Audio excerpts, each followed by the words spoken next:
মালতী দেবী তার 5 বৌমা দিয়া, দীপা, গৌরী, সুনিতা ও পল্লবী আর 5 ছেলে দীপক, গৌরব, অর্জুন, সৌমেন ও পলাশকে নিয়ে ছোট্ট এক গ্রামে বসবাস করে।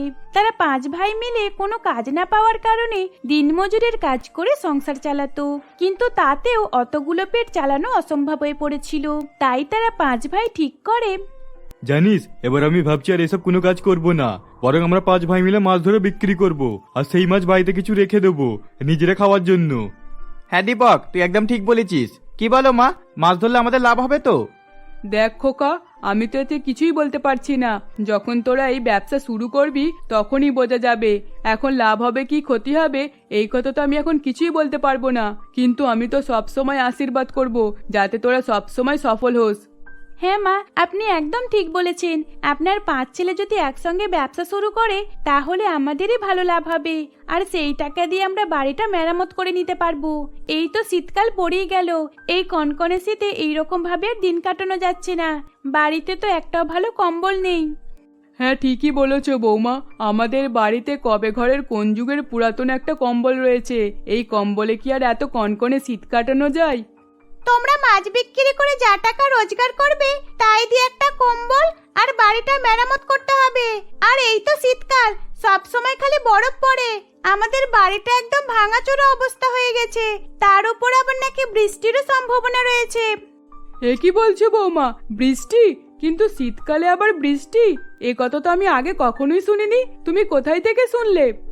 মা, আমি কাল বাজারে যাচ্ছিলাম, বাজারে গিয়ে ওখানকার সব লোকেদের মুখে এই কথাই শুনলাম। আর তাছাড়া যখন বাড়িতে ফিরছিলাম তখন ওই প্রতিবেশী কাকিমার বাড়িতে টিভি চলছিল, আর খবরে ঠিক এই কথাটাই বলছিল, বৃষ্টির সম্ভাবনা রয়েছে। ও বাবা, তাহলে তো আর কিছুই করার নেই। বলছি শোনো না, তোমরা 5 ভাই মিলে যত তাড়াতাড়ি পারো বাড়িটা মেরামত করার চেষ্টা করো। এত ঠান্ডা, তার উপর আবার বৃষ্টি হলে আমরা কোথায় যাব? হ্যাঁ খোকা, বৌমার একদম ঠিক কথাই বলছে। আর 5 বৌমা কখনই ভুল কথা বলতে পারে না, ওদের কথা মতোই চলতে হবে। তোরা কিছু একটা ব্যবস্থা কর তাড়াতাড়ি। কি আর ব্যবস্থা করব বল, এই মুহূর্তে কিছু ব্যবস্থা করার মতো আমাদের হাতে পয়সা নেই। এখন আমাদের এই মাছ ধরে বিক্রি করলে তবেই পয়সা আসবে, না হলে আমরা বাড়ি কখনো ঠিক করতে পারবো না। এই সব কথাবার্তা বলতে বলতে তারা ঠিক করে যে তারা 5 ভাই পরের দিন থেকে মাছ ধরার কাজ শুরু করে দেবে। সেই দিনটা যেমন হোক করে কেটে যায়। পরের দিন সকাল থেকেই তারা 5 ভাই মাছ ধরার সবকিছু সামগ্রী কিনে নিয়ে বেরিয়ে পড়ে নদীতে। তারা 5 ভাই মিলে মাছ ধরার চেষ্টা করে, কিন্তু প্রচন্ড শীত হওয়ার কারণে তাদের ছিপে বা জালে একটাও মাছ উঠছিল না। বাবারে, এত ঠান্ডা জলে একবার হাত দিয়েছি আর আমাকে এত ঠান্ডা লাগছে, কি বলবো। ইচ্ছা করছে এইসব রেখে এক্ষুনি বাড়ির দিকে দৌড় দিই। দীপক, আমি যতটা জানি শীতকালে তো ভালো মাছ ধরা যায় না, কারণ সব মাছ তো একদম নিচের দিকে থাকে। শীতকালে মাছ ধরতে অনেকই সময় লাগে। দেখ না, কখন থেকে আমরা ছিপ নিয়ে দাঁড়িয়ে রয়েছি, আর ওদিকে আবার ওদের 2 জনকে দেখ, সৌমন আর পলাশ তো থরথর করে কাঁপছে। হ্যাঁ, সে তো দেখতেই পাচ্ছি। আমরা মনে হয় শীতকালে কোনো মতেই মাছ ধরতে পারবো না। এইসব কথা বলতে বলতে তারা 5 ভাই আরো কিছুক্ষণ চেষ্টা করতে থাকে। বেশ কিছুক্ষণ চেষ্টা করার পরেও তারা 5 ভাই একটাও মাছ পায় না। তখন তারা থরথর করে কাঁপতে কাঁপতে বাড়িতে ফিরে আসে, মন খারাপ করে বাড়িতে ঢোকে। তাদের মন খারাপের কারণ 5 বৌমা বুঝতে পেরে যায়। জানি তোমরা একটাও মাছ ধরতে পারোনি, তাই তো? ঠিক আছে, এত মন খারাপ করার কিছুই নেই। আজ না হয় কাল ধরে নেবে, একদিন না একদিন ঠিক একটাও তো অন্তত জালে আসবে, তখন না হয় সেটা বিক্রি করে কিছু টাকা নিয়ে আসবে। আজ এত মন খারাপ করে লাভ নেই। হ্যাঁ দীপা, তুমি একদম ঠিক কথাই বলেছো। মন খারাপ করলে কি আর মাছ চলে আসবে? তার থেকে ভালো হাসি খুশিতে থাকো। আচ্ছা, তোমরা খেতে বসো, আমি তোমাদের 5 ভাইয়ের জন্য খাবার বেড়ে আনছি। এই বলে গৌরী তাদের 5 ভাইকে খাবার বেড়ে দেয়। গৌরীর হাতে হাতে 4 বৌমাও সাহায্য করে। তারা 5 ভাই যখন খেতে বসে তখন মালতী দেবীকেও গৌরী খাবার এনে দেয়। কি ব্যাপার বৌমারা, তোমরা 5 জনে আমাদেরকে খাবার দিয়ে আর নিজেরাই দাঁড়িয়ে আছো? তোমরা খাবে না? মা, আমরা খাচ্ছি, আপনাদের খাওয়া হয়ে গেলে আমরা খেয়ে নেব। আপনাকে আমাদের খাওয়া নিয়ে চিন্তা করতে হবে না, আপনি খেয়ে নিন। বৌমা, তোমার মুখ দেখেই বোঝা যাচ্ছে তোমার পাশে আরো 4 বৌমা দাঁড়িয়ে রয়েছে। তাদের মুখ দেখেও বোঝা যাচ্ছে যে ভাতের হাঁড়িতে ভাতের একটাও দানা নেই। কি তাই তো? শাশুড়ি মায়ের মুখে এই কথা শুনে তারা 5 বৌমা অঝরে কান্না শুরু করে। তখন বড় বৌমা কাঁদতে কাঁদতে বলে, মা, আমাদের 5 বৌমার যাই কষ্ট হোক না কেন, সেটা সবচেয়ে প্রথম আপনিই বুঝতে পারেন। আর এই কারণেই আমরা আপনাকে এত ভালোবাসি, এত পছন্দ করি। সত্যি বলছি, আজ আমরা তো ভেবেছিলাম আমরা না খেয়ে রাত কাটিয়ে দেব, কিন্তু আপনি ঠিক বুঝতে পেরে গেলেন। বুঝতে পারবো না মানে? আমি তো তোমাদের কখনই আমার বৌমা বলে ভাবিনি। আমি সবসময় তোমাদের 5 বৌমাকে নিজের মেয়ের মতোই দেখি। আর এই কারণেই তোমাদের সব কষ্ট দুঃখগুলো আমি তোমাদের মুখ দেখেই ধরে ফেলি। এখন আমাদের কাছে আর কিছুই করার নেই। এসো, আমি তোমাদের 5 বৌমাকে আমার ভাত থেকে এক গাল করে ভাত দিচ্ছি। শাশুড়ি মায়ের মুখে এই কথা শুনে তারা 5 বৌমা শাশুড়ি মায়ের কাছে গিয়ে বসে। তারপর মালতী দেবী তার 5 বৌমাকে এক গাল করে খাইয়ে দেয় এবং নিজেও খায়। ঠিক এইরকম ভাবেই তারা 5 গরিব বৌমা সুখে শান্তিতে বসবাস করছিল। দেখতে দেখতে বেশ কিছুদিন অতিবাহিত হয়ে যায়। এমনই একদিন তাদের সংসারে অনেকই অভাব চলে আসে। ঠিক তখনই 5 বৌমা মালতী দেবীকে একটা খুশির খবর শোনায়। মা, আপনাকে একটা খুশির খবর দেবার আছে। এই খুশির খবরটা শুনলে আপনি একদম অবাক হয়ে যাবেন। আপনি অনেক খুশি হবেন। আর শুধু এই খুশির খবরটা আমি নয়, আপনার বাকি 4 বৌমাও আপনাকে এই খুশির খবরটা দেবে। হ্যাঁ মা, বৌদি একদম ঠিক কথাটাই বলেছে। আপনি ঠাম্মি হতে চলেছেন। আসলে আপনার 5 বৌমা গর্ভবতী। দিয়া আর দীপার মুখে এই কথা শুনে মালতী দেবী খুশিতে আত্মহারা হয়ে পড়ে। সত্যি? তোমরা যে আজ আমাকে কত বড় খুশির খবর জানালে, এটা তোমরা নিজেরাও জানো না। আমি এই খুশির খবরটার জন্য অনেক দিন থেকে অপেক্ষা করছি। শেষমেশ আমার ইচ্ছেটা পূরণ হয়ে গেল, মানে আমি ঠাম্মি হতে চলেছি। ঠিক এইরকম ভাবেই মালতী দেবী তার 5 বৌমার সঙ্গে কথাবার্তা বলছিল। ঠিক তখনই সেখানে মালতী দেবীর 5 ছেলেও চলে আসে আর তাদেরকে মালতী দেবী এই খুশির খবরটা শোনায়। তখন মালতী দেবীর ছেলেরাও অনেকই খুশি হয়। এইরকম ভাবেই দেখতে দেখতে 2 দিন কেটে যায়। 2 দিন পর, বৌমা, এবার তো তোমাদের ভালো মন্দ খেতে হবে, কিন্তু আমি সেটাই বুঝতে পারছি না তোমাদেরকে এখন কি খাওয়াবো। বাড়িতে তো কিছুই নেই, আর হাতে টাকা পয়সাও নেই। আমি তোমাদেরকে ভালো মন্দ খাওয়াতেও পারবো না। মা, আপনাকে ওইসব নিয়ে চিন্তা করতে হবে না। আমরা এইভাবেই ঠিক আছি। যা পেটে পড়েছে সেটাই আমাদের জন্য অনেক, এর বেশি আমরা চাই না। হ্যাঁ মা, আপনি এসব নিয়ে চিন্তা করবেন না। আপনার বয়স হয়েছে। আপনি যদি এত চিন্তা ভাবনা করেন তাহলে দিনের পর দিন শরীর অসুস্থ হতে থাকবে।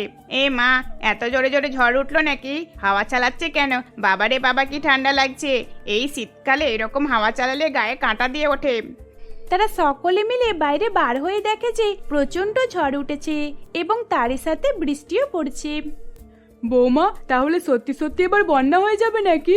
বৃষ্টির সম্ভাবনা ছিল শুনেছিলাম, কিন্তু এই যে দেখছি বৃষ্টি পড়ছে, আর দেখো কত জোরে আসছে।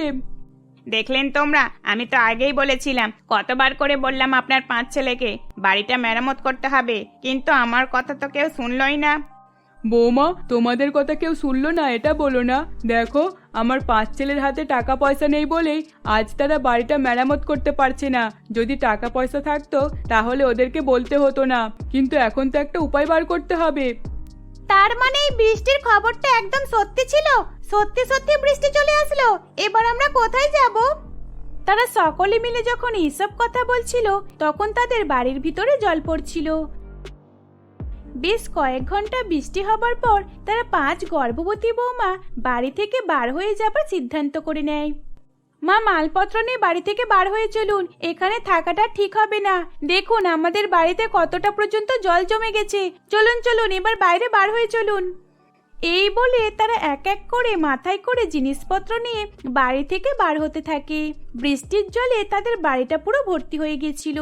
তখন তারা 5 বৌমা মালতী দেবীকে নিয়ে এবং মালতী দেবীর 5 ছেলে সকলে মিলে এক উঁচু স্থানে আশ্রয় নেয় এবং সেখান থেকেই তাদেরকে কিছু উদ্ধারকর্মী লোক উদ্ধার করতে আসে। তাদেরকে উদ্ধার করে নিয়ে এক ভালো জায়গায় নিয়ে যায়। গরিব 5 বৌমার কথা শুনে তাদের এক কাপড়ের ফ্যাক্টরিতে কাজে লাগিয়ে দেয়, আর সেখান থেকেই রোজগার করে তারা 5 বৌমা নিজেদের সংসার চালাতে থাকে, আর তাদের হাতে হাতে তাদের স্বামীরাও সাহায্য করে দিতে থাকে। এই রকম ভাবে তারা হাসি খুশিতে দিন কাটাতে লাগলো। মা, খুব জোরে খিদে পেয়েছে, কিছু খাবার দাও না। কাল থেকে তো না খেয়ে রয়েছি, তুমি আজকেও আমাকে খাবার দেবে না? মা, অন্তত একটা রুটি দাও আমাকে। বাবা, তুমি মাকে বলো না একটা রুটি যেন আমাকে দেয়, বাড়িতে কি কিছুই নেই?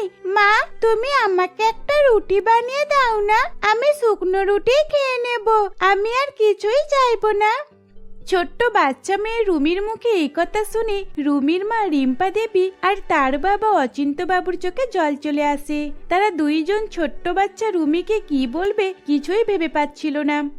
রুমি মা, আমি আজকে মালকিনের কাছ থেকে তোর জন্য দুটো রুটি চেয়ে নিয়ে আসবো, জানিস তো? মালকিন আমাকে মাস গেলে তবেই পয়সা দেয়, এখন তো মাস হয়নি, তাই মালকিন আমাকে টাকাও দিতে চাইবে না। তুই আজকের দিনটা একটু কষ্ট করে সহ্য করে নে, আমি তোর জন্য ঠিক রুটি নিয়ে আসবো মালকিনের কাছ থেকে।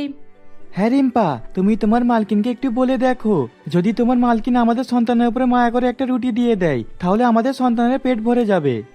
সে তো জানি গো, কিন্তু আমি কি আর চাই না বলো? মালকিন নিজের ছেলে মেয়েদের জন্য রুটি বানিয়ে ফেলে দেয়, ওনারা তো ধনী লোক, তাই ওনার ছেলে মেয়েরা রুটি খেতে চায় না, কখনো পিৎজা কখনো বার্গার এইসব অর্ডার করেই খায়। আমিও তো এইসবের নাম বুঝতেই পারি না। Pizza burger? মা, ওগুলো আবার কি খাবার? ওগুলো কি রকম ভাবে খায়? মা, তুমি একদিন আমার জন্য এগুলো কিনে আনবে, তাহলে আমিও খেয়ে দেখবো ওগুলো কি রকম ভাবে খায় আর ওগুলো খেতে কেমন হয়। মা, তুমি বলো না আমার জন্য কিনে নিয়ে আসবে তো? আচ্ছা রে মা, আচ্ছা ঠিক আছে, মালকিন আমাকে যখন টাকা দেবে তখন আমি তোর জন্য পছন্দের বার্গার পিৎজা নিয়ে আসবো, তুই তখন ভালোভাবে খাস, কেমন? এখন তুই বস, আমি কাজে বার হই, দেখ অনেকটা দেরি হয়ে গেল। আচ্ছা শুনছো, তুমি আজ বাড়িতেই থেকো রুমিকে নিয়ে, রুমির দেখাশোনা করো, আমাকে মালকিনের বাড়িতে কাজে বেরোতে হবে, যদি আরেকটু দেরি করি তাহলে মালকিন আমাকে কাজ থেকেই বার করে দেবে। মা, মনে করে আসার সময় তোমার মালকিনের কাছ থেকে একটা রুটি নিয়ে এসো, আজকে রুটি খেয়েই কাজ চালাবো, পরে যখন তুমি মাইনে পাবে তখন আমাকে ওইসব কিনে দেবে, কিন্তু এখন অন্তত একটা রুটি নিয়ে এসো, আমি তোমার রুটির অপেক্ষায় বসে থাকবো। বাচ্চা ছোট্ট রুমির মুখে এই কথা শুনে তার মা চোখের জল মুছে মালকিনের বাড়িতে কাজের জন্য চলে যায়। রুমিদের বাড়ি থেকে কিছুটা দূর ছিল কমলা দেবীদের বাড়ি, যেখানে রুমির মা রিম্পা দেবী কাজ করত। আসলে রিম্পা দেবীকে বাড়ির আর্থিক অবস্থার জন্যই লোকের বাড়িতে কাজ করতে হতো। রুমির বাবা অচিন্ত বাবু সেও দিনমজুরের কাজ করত, কিন্তু এই কদিন তার শরীর খারাপ হওয়ার কারণে সে আর কোথাও যেতে পারছিল না, তাই সে বাড়িতেই বসে থাকতো আর রুমির দেখাশোনা করত। এইরকম ভাবেই সেই দিন রিম্পা দেবী কাজে গিয়ে মালকিনকে বলে, মালকিন, আপনি যদি কিছু মনে না করেন তাহলে কি আমি আপনাকে একটা কথা বলতে পারি? হ্যাঁ নিশ্চয়, তুমি আবার আমাকে কি জিজ্ঞাসা করতে চাও তাড়াতাড়ি বলো, আমার অনেকগুলো ফাইল কমপ্লিট করতে হবে, তোমার সঙ্গে কথা বলার মতো সময় নেই। আচ্ছা, তোমার কথাটা কি অনেক জরুরি? জরুরি না হলে আমাকে পরে বলে দিও, আমার হাতে এখন খুবই কম টাইম। কমলা দেবী যখন রিম্পা দেবীকে এইসব কথা বলছিল তখন কমলা দেবীর দুই সন্তান পিন্টু আর বাবলি তার কাছে আসে আর মায়ের কাছে এসে বায়না ধরে, মা, আমরা আজকে রুটি খাবো না, জানো মা, তুমি যেই বার্গারটা অর্ডার করে দিয়েছিলে ওই বার্গারটা খেতে খুবই সুন্দর, খুবই সুস্বাদু, তুমি আজকেও ওই বার্গারটা অর্ডার করে দাও না মা। মা, আমিও কালকে যেই পিৎজাটা খেয়েছিলাম ওই পিৎজাটা আমার খুব ভালো লেগেছে, তুমি আজকে অর্ডার করে দাও না, আমি পিৎজা খাবো, আমি রুটি খাবো না। আচ্ছা আচ্ছা ঠিক আছে, তোমরা বায়না ধরো না, তোমরা চুপ করে সোফাতে গিয়ে বসো, আমি তোমাদের জন্য অর্ডার করে দিচ্ছি। আর এই রিম্পা, আমাদের জন্য পরোটা বানিয়ে ফেল, তোর দাদা বাবু নাস্তা করে এক্ষুনি কাজে বের হবে, ঝটপট বানিয়ে ফেল। আর হ্যাঁ, বেশি করে পরোটা বানাবি, আজকে তোর দাদা বাবু টিফিন নিয়ে যাবে। ঠিক আছে ম্যাডাম, আমি তাড়াতাড়ি গিয়ে দাদা বাবুর জন্য নাস্তা বানিয়ে দিচ্ছি। এই বলে রিম্পা রান্নাঘরে গিয়ে দাদা বাবুর জন্য নাস্তা বানাতে থাকে। কিছুক্ষণ পর চিৎকার করতে করতে ওপর থেকে নেমে আসে কমলার স্বামী। কমলার স্বামী নিচে নেমে আসছে দেখে রিম্পা তাকে নাস্তা দিয়ে দেয় এবং তার টিফিনটাও প্যাক করে দেয়। কিছুক্ষণ পর কমলা দেবীর পার্সেল এসে যায়। তখন কমলা দেবীর দুই সন্তান খুবই মজার সাথে টিভি দেখতে দেখতে বার্গার পিৎজা খাচ্ছিল। তখনই রিম্পা বাচ্চাদের রুমটা ঝাড় দিতে ঢুকে। তাদের দুইজনকে ওইরকম হাসাহাসি করে টিভি দেখতে আর খেতে দেখে রিম্পা মনে মনে ভাবে, ধনী লোকেদের জীবনটা কতটা সহজ, কতটা সুন্দর। হে ঈশ্বর, তুমি আমাদের গরিব লোকেদের জীবনটা এতটা কেন কঠিন করলে? তুমি তো পারতে গরিব লোকেদের জীবনটাও এত সুন্দর করে তুলতে। ধনী লোকেদের বাচ্চারা যা ইচ্ছা তাই খেতে পারে, আর গরিব লোকেদের বাচ্চাগুলো শুধুমাত্র একটা শুকনো রুটির জন্য তাদের কাঁদতে হয়। আমার সন্তানটা না খেয়ে বাড়িতে রয়েছে, একটা রুটি খাবার জন্য ছটফট করছে, কিন্তু এই সন্তানগুলো যা বলছে তাই হয়ে যাচ্ছে। রিম্পা দেবী মনে মনে এইসব কথা ভেবে নিজের চোখ দিয়ে জল বার করতে থাকে।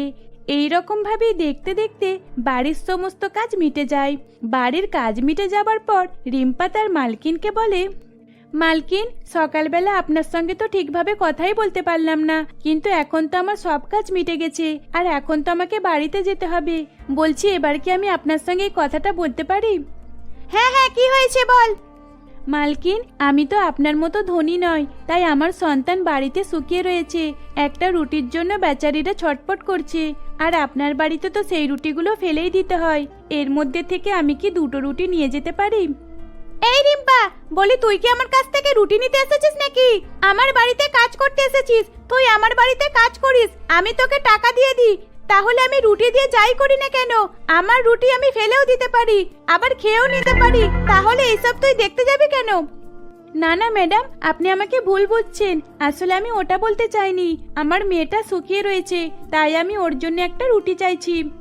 কিছু নিয়ে যেতে হবে না, তোর বহুত কথা হয়েছে দেখছি। আজ রুটি চাইছিস, কাল আবার ভাত চাইবি, তারপরের দিনে মাংস চাইবি, তারপরের দিনে জামা কাপড় চাইবি। তোদের মতো ভিখারিদের খুব ভালো করে চেনা আছে আমার। শোন, এইসব কিছু আমি দিতে পারবো না। তুই কাজ করবি, আমি তোকে টাকা দিয়ে দেবো। আমার বাড়ি থেকে পরোটা রুটি এইসব কিছুই দিতে পারবো না। মালকিনের মুখে এইসব কথা শুনে রিম্পা দেবীর মন অনেক খারাপ হয়ে যায়। তখন সে মন খারাপ করে বাড়ির পথে রওনা দেয়। সে যখন রাস্তা দিয়ে হেঁটে হেঁটে আসছিল, তখন রিম্পা দেবী মনে মনে ভাবছিল, জানি না সন্তানটাকে গিয়ে আমি কি মুখ দেখাবো, কোন মুখ নিয়ে আমি বাড়িতে ফিরবো। বাচ্চাটা আমায় একটা রুটি নিয়ে আসবার কথা বললো, কিন্তু আমি সেটাও নিয়ে আসতে পারলাম না। তাহলে এখন আমার বাচ্চাটা কি খেয়ে রাত কাটাবে? 2 দিন হলো না খেয়ে রয়েছে, আমি ওর জন্য কোথায় থেকে রুটি পাবো? হে ঈশ্বর, তুমি কেন এই গরিবদের থেকে এরকম পরীক্ষা নিচ্ছ? এইসব ভাবতে ভাবতে রিম্পা দেবী নিজের বাড়িতে যায়। নিজের বাড়ি গিয়ে দেখে বাচ্চাটা খিদেই কাঁদতে কাঁদতে ঘুমিয়ে পড়েছে। এইরকম ভাবেই দেখতে দেখতে বেশ কয়েকদিন অতিবাহিত হয়ে যায়। অচিন্তবাবু একটু সুস্থ হবার পর সে আবারও কাজে বেরিয়ে যায়। অচিন্তবাবু কাজে গেলে রোজ 100 টাকা করে নিয়ে আসতো, আর সেই টাকা দিয়ে রুমের খাবার জোগাড় হয়ে যেত। এইরকম ভাবেই আরো বেশ কিছুদিন অতিবাহিত হয়ে যায়।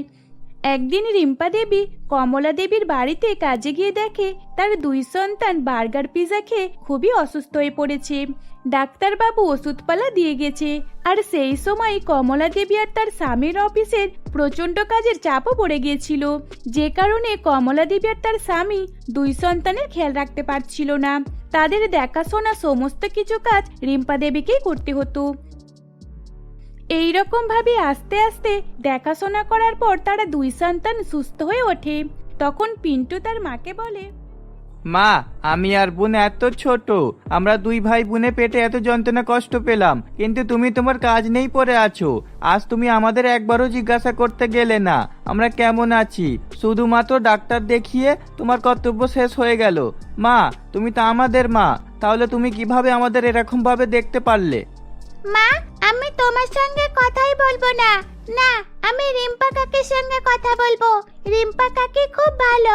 রিম্পা কাকি আমাদের কষ্টের সময় আমাদের পাশে থেকে গেছে, গল্প বলে ঘুম পাড়িয়ে দিয়ে গেছে। পেটের যন্ত্রণাতে আমরা ঘুমাতেই পারতাম না, কিন্তু রিম্পা কাকির গল্প শুনে আমরা ঘুমিয়ে যেতাম।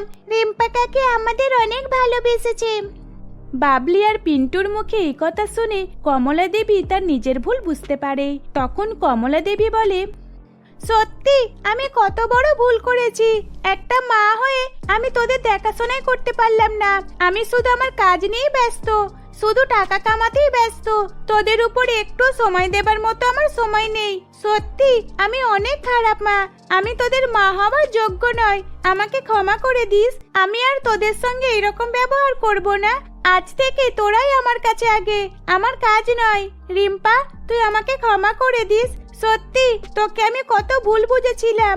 আজ তুই যদি না থাকতিস তাহলে আমার 2 সন্তানকে কে ভালো করে তুলতো। তুই ছিলিস বলে আজ আমার 2 সন্তান আবারও আগের মতো সুস্থ হয়ে উঠেছে। মালকিন, এটা তো আমার কর্তব্য। আপনি আমাকে যতই যাই বলুক না কেন, আমি আপনার সন্তানদের নিজের সন্তানদের মতোই ভালোবাসি। আপনার সন্তানটা আমার পর নাকি যে আমি ওকে ভালোবাসবো না? বাচ্চাদের কষ্ট হলে আমি সেটা দেখতে পারি না। রিম্পার মুখে এই কথা শুনে কমলা দেবী রিম্পাকে নিজের বোনের মতো ভালোবাসতে থাকে। আর সেদিনের পর থেকে রিম্পার সন্তানকেও সে নিজের সন্তানের মতোই ভালোবাসতে থাকে। কমলা দেবী তাদেরকে নিজের বাড়িতে থাকতে দেয় এবং নিজের বাড়িতে খাবারও খেতে দেয়। সেদিন গরিব রিম্পা দেবী তার সন্তান এবং অচিন্ত্যবাবু পেট ভরে খাবার খায়। আর এইরকম ভাবেই তারা একে অপরের সঙ্গে হাসি খুশিতে বসবাস করতে থাকে।